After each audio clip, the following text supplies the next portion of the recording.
Mga kapuso, mismo ang World Bank nga ang nagsabi na nalampasan na ng Pilipinas ang paratang na tayo daw ang tinatawag na sick man of Asia. Pwede na nga raw tawaging isang tinatawag na rising tiger ang ating ekonomiya. Nakatutok si Cara David. Is no longer the sick man of East Asia, but the rising tiger.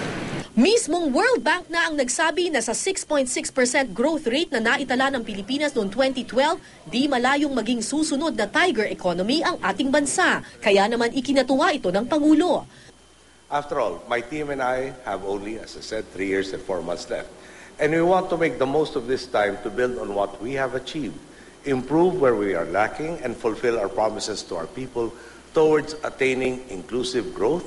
Paniwala ng ilang negosyante, malaking dahilan nito ang anti-corruption drive ng gobyerno na nagbigay raw ng kumpiyansa sa mga investor. I think it's true that the country is looking better than it has in a long time. There are many things going in our favor. But the foundation of all this is good governance. It has really taken root, this idea of the president na daang matuwid. And kung walang corrupt, walang mahirap. Siguro by the end of this president's term, we can declare, yes, we've made it. By 2015? By 2015, you think we can be a tiger economy kung matutuloy? Base sa ulat ng NEDA, tumaas ang private sector investment at lumago ang halos lahat ng sektor, partikular ang services sector o BPO, industry and construction. Katunayan, may construction boom nga raw ngayon at ramdam na ito ng karaniwang Pilipino tulad ng laborers. Mahigit 20 taon ng construction worker si Buboy Salvador. Tanda niya, noong 2009 daw halos walang proyekto. 6 na buwan daw siyang walang trabaho. Pero ngayon, di pa man natatapos ang gusaling ginagawa nila, may bago ng proyektong nakaabang.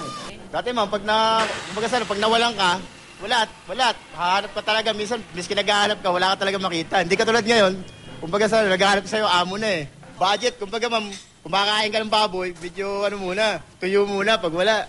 Pero ngayon, medyo pag may di nagmamanti-manti ka ang uso mo, di ba? Parang ganun eh. Pero ayon sa Makati Business Club, kulang pa ang construction boom para tuluyang maramdaman ng nakararami ang paglago ng ekonomiya. Nananatiling mataas ang unemployment rate. May job mismatch pa rin daw kasi hanggang ngayon. Kaya dapat hikayatin ng kabataan at kumuha ng engineering at science and technology courses na magiging in demand kalaunan. Dapat ring patatagin pa ang BPO sector at call centers. Malaki rin daw ang potensyal ng agrikultura at turismo kung mapapaganda ang mga airport at kalsada.